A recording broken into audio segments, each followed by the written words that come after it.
जब जंग बदर हुई थी तो सिर्फ 313 थे लड़ने वाले, बाकी डरते थे लड़ने के लिए। वज़ीर आज़म इमरान खान ने स्लिप ऑफ टंग की वजह से काफ़ी बदनाम होने के बाद लिखी हुई तकारीर पढ़ने का सिलसिला शुरू किया था, मगर उनका अपने आप पे ज़रूरत से ज़्यादा एतमाद और हद से बढ़ी हुई ख़ुद एतमादी ख़त्म होने का नाम ही नहीं ले रही।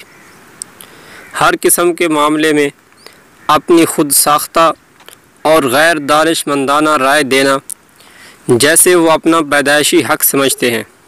तारीख़, जोग्राफिया और मज़हब समेत मुख्तलिफ़ मौज़ूआत पे गलत मालूमात देने की वजह से बारहा शर्मिंदगी उठाने के बावजूद अपनी रविश से बाज नहीं आ रहे। गुज़िश्ता रात बजट के बाद अपनी तकरीर में ऐसे नाज़ेबा और घटिया अंदाज में सहाबा इकराम रिज़वानुल्लाहि ताला अलैहिम अजमाइन का तज़किरा किया है कि जिसके मुताल्लिक़ सोचना भी ईमान के लिए ख़तरा हो सकता है। अगरचे ये बात वज़ीर आज़म ने किसी बोझ व इनाद की वजह से या जानबूझकर नहीं की और ना ही इस बात पर उन पर गुस्ताख होने का फतवा लगाया जा रहा है, मगर बात यह है कि नादानिस्ता तौर पर भी ऐसी बेअदबी बहुत बड़ी जसारत है। शायर इस्लाम और मुक़द्दस हस्तियों के बारे गुफ्तगू करते हुए इंतहाई मुहतात अंदाज़ इख्तियार करना चाहिए और अल्फाज का इंतखाब भी इंतहाई सोच समझकर होना चाहिए, क्योंकि मामूली सी गलती भी ईमान व अक़ीदा के लिए मुहलिक साबित हो सकती है। इमरान खान का कहना है कि जब जंग बदर हुई थी तो सिर्फ 313 थे लड़ने वाले, बाकी डरते थे लड़ने के लिए। जो जंग ओहद हुई, सरकार मदीना ने जो तीर कमान वालों थे उनको कहा कि तुमने अपनी ये पोजीशन नहीं छोड़नी। जब लूटमार शुरू हुई वो छोड़ के चले गए।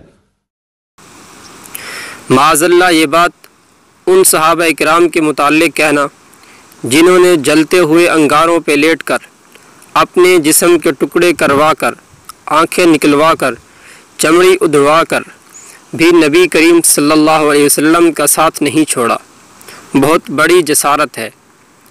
कोई ऑक्सफोर्ड के डिग्री याफ्ता इस क्रिकेटर को ये भी बता दे कि सहाबा जंग के डर से अपने आका को तन्हा तो क्या छोड़ते, उनके मुआज़ और मुअव्वज़ जैसे मासूम बच्चे भी आका पे जान लुटाने को मैदान में थे। रियासत मदीना की रट लगाने वाले तोते को रियासत मदीना को सीरत रसूल और हयात सहाबा को भी कुछ पढ़ लेना चाहिए ताकि ऐसी बेअदबियों से बच सके। आप कहते हैं कि वो डर गए थे, हालांकि वो तीरों तलवार और ढाल के बग़ैर नहत्ते मैदान में थे। और फिर ग़ज़वा अहद के मुताल्लिक़ ये कहना कि वहाँ सहाबा इकराम माज़अल्लाह लूट मार में लग गए।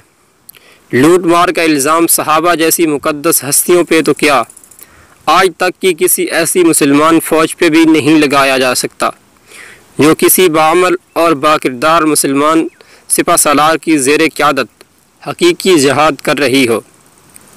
वज़ीर आज़म को चाहिए कि इस बात पे न सिर्फ बारगाह खुदावंदी में माफ़ी मांगे बल्कि पूरी कौम के सामने भी गलती का एतराफ़ करके माज़रत करे। इस मौका पे उन मजहबी लोगों को भी वज़ीर आज़म को समझाना चाहिए जो उनके सपोर्टर और हिमायती हैं, ताकि आइंदा कोई ऐसा नाखुशगवार वाक़या ना हो।